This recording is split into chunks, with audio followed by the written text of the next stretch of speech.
Today I'm going to make strawberry lassi. So it's very easy. Just buy some curd from the market and put some curd here.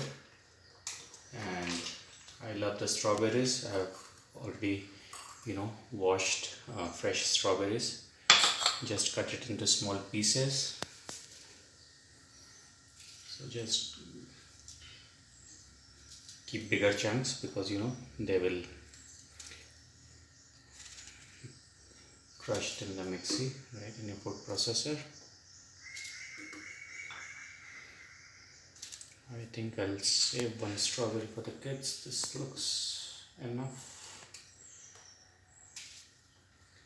I'm going to get some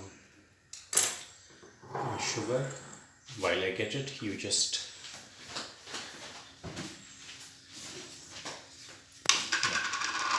here I have some sugar.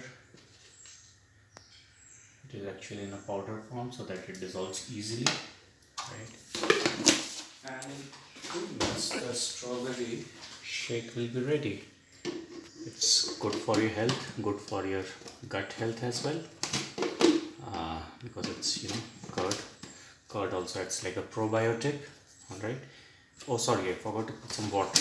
Yeah, I think we should put a bit of water because this will be the curd will be very thick.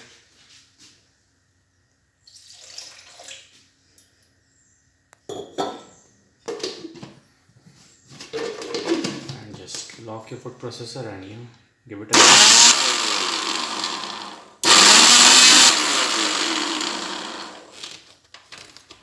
and your fresh strawberry lassi is ready. Enjoy your drink and cheers to a healthy breakfast. Thank you. Bye.